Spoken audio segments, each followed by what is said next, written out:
Buenas tardes, profe. Mi nombre es María Isabel Velasco y el día de hoy le voy a exponer sobre los pulsos de luz y la luz ultravioleta. Bueno, para empezar contextualizando un poco sobre la presentación y sobre la temática, vamos a explicar qué son las tecnologías emergentes. Bueno, las tecnologías emergentes son nuevas formas como de innovación que se han venido desarrollando a lo largo de los años y han sido creadas con el propósito de facilitarle la vida a los seres humanos para ayudarle con algunas tareas cotidianas o con otras tareas que no realizan todas las personas o no se realizan todos los días. Bueno, hay muchas tecnologías emergentes en el mundo, pero aquí traigo 5 ejemplos. El primero es la inteligencia artificial, que es muy conocida a nivel mundial, en los países asiáticos más que todos, que está más desarrollada. La realidad aumentada, los pulsos de campos eléctricos, las radiaciones ionizantes y los ultrasonidos. Bueno, ahora sí entrando un poco más en el tema, voy a hablar sobre qué son los pulsos de luz y la luz ultravioleta. Bueno, los pulsos de luz o la luz pulsada y la luz ultravioleta, ambos son tecnologías emergentes y ambos funcionan con el mismo propósito. ¿Cuál es el propósito? El propósito es ayudar a impedir o disminuir el crecimiento microbiano que los alimentos puedan llegar a presentar, y más que todo los alimentos frescos. De hecho, también se usan no solamente para alimentos, sino como para productos como envases, donde valga la redundancia, se va a envasar la comida. Y el propósito de esto es generar una calidad de vida mejorada del alimento y que tenga una larga duración. Bueno, ambas tecnologías funcionan por medio de la modificación de la infiltración del ADN y del ARN de las partículas de los microorganismos. Además de eso, la acción letal de la luz pulsada se debe también a un efecto fotoquímico que lo que hace es que los rayos de luz se infiltran como en las células de los microorganismos, generando pirimidina y tiamina, que lo que hace es que que impide que como que se multipliquen dentro del alimento. Bueno, ¿cómo funcionan? Realmente ambos procesos funcionan de maneras iguales o similares y solo como que discrepan en algunas características, tanto en el proceso y como en la máquina. Entonces, ¿en qué consisten? Consisten en la aplicación de ciertos rayos de luz que son producidos por unas lámparas que van en la superficie de la máquina, y estos rayos de luz van sobre el alimento.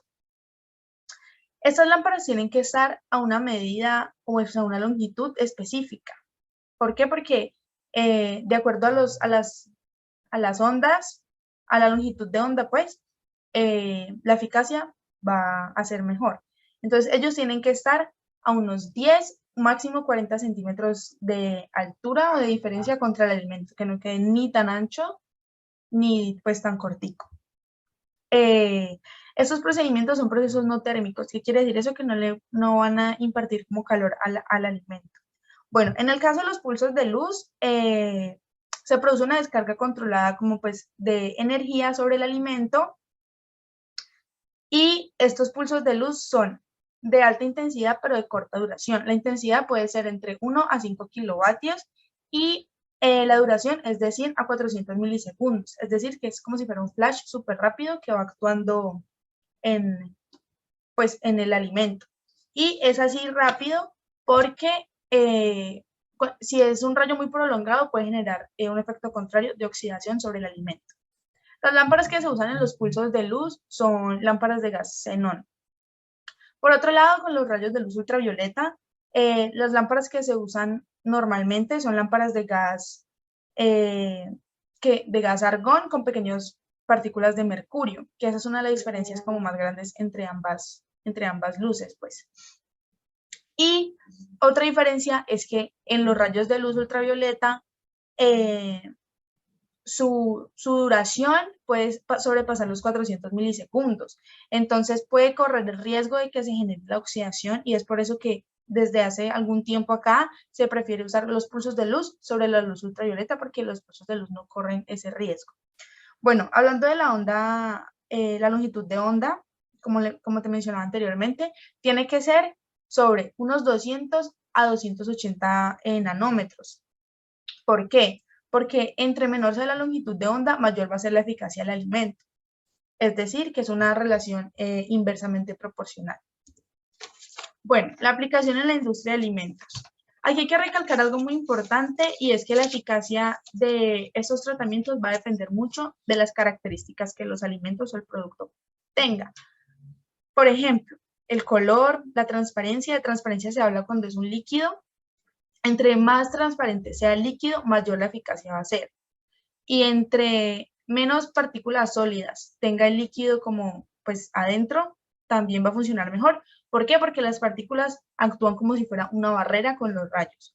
El tipo de superficie también es muy importante porque entre más homogénea sea la superficie, entre menos como protuberancias tengan que eviten que la luz llegue de una manera homogénea a toda la superficie, mayor va a ser pues el efecto, ¿cierto? Y la composición nutricional también es muy importante. ¿Por qué? Porque cuando se trata de alimentos que tienen mucho contenido graso, la eficacia no va a ser la misma, porque las partículas de grasa no permiten que los rayos de luz entren pues como de manera tan profunda. Bueno, entonces en los alimentos sólidos podemos ver que sirve para la descontaminación de la superficie y la resistencia al ataque de microorganismos como mohos, hongos y levaduras, que es lo que les he venido mencionando pues durante toda la presentación. Esto también funciona en alimentos sólidos envasados, porque el tratamiento superficial de estos rayos evita la posterior recontaminación del alimento, es decir, evita que se recontamine una vez el alimento ya es como sacado de su contenedor. En alimentos líquidos se usa para esterilizar los líquidos transparentes o semitransparentes como el agua, como te mencioné anteriormente, se usa más que todo para esto y también se usa para descontaminar las aguas de transporte, es decir, las aguas que van pues en los transportes con los mariscos, los camarones, los peces, cuando van para sus criaderos, se usan este tipo de luces para esterilizar ese agua y que no se vayan a dañar como en el recorrido. Y para los envases también se utiliza porque de esta manera se evita las posibles contaminaciones cruzadas que puedan haber a la hora de envasar pues los alimentos. Hay algunas ventajas y desventajas de estos pulsos y de la luz ultravioleta, las cuales son: reduce la carga microbiana, no hay modificaciones nutricionales en el alimento, no producen radiación, bajo costo y mantenimiento, alarga la calidad de vida del producto. Y las desventajas son que solo hay una descontaminación profunda superficial, poca eficacia en líquidos no transparentes y con sólidos en suspensión, la exposición prolongada de los rayos puede generar oxidación y que no son eficaces, en alimentos en altos contenidos de grasa. Bueno, por último tenemos las conclusiones. La primera conclusión es: los procesos de pulsos de luz y luz ultravioleta son una opción bastante viable para ayudar a combatir con los microorganismos que los alimentos puedan presentar, que es lo que te he mencionado durante toda la presentación. Los pulsos de luz y luz ultravioleta contribuyen a la solución a la salud de las personas. ¿Por qué contribuyen? Pues porque si evitamos que los microorganismos crezcan dentro de la comida que las personas van a producir, pues el riesgo de que se enfermen por algún hongo o por algún microorganismo negativo, pues va a ser mucho menor. Y por último, para la industria gastronómica es una opción significativamente rentable. ¿Por qué? Porque cuando hablamos de los restaurantes deben comprar pues la materia prima en cantidades bastante grandes y ahí se corre el riesgo de que vayan a haber ciertas mermas y ciertas pérdidas, ¿verdad? Pues porque los alimentos se van deteriorando, van creciendo hongos, pues se pueden dañar. Entonces, al usar este tipo de tecnologías, lo que van a hacer es que los alimentos se conserven muchísimo más sin necesidad de agregar químicos, sin necesidad de agregar sustancias tóxicas, pues para que para los restaurantes pues les vaya a durar mucho más y van a tener pues una ayuda muy significante en el área pues económica, porque no van a haber tantas pérdidas y no van a tener que comprar tantos alimentos pues de manera tan seguida, porque de esa manera pues es una forma muy buena de conservación del alimento. Bueno, por último están las referencias que usé, que pues básicamente son estas tres. Y ya, profe, eso sería todo. Muchísimas gracias.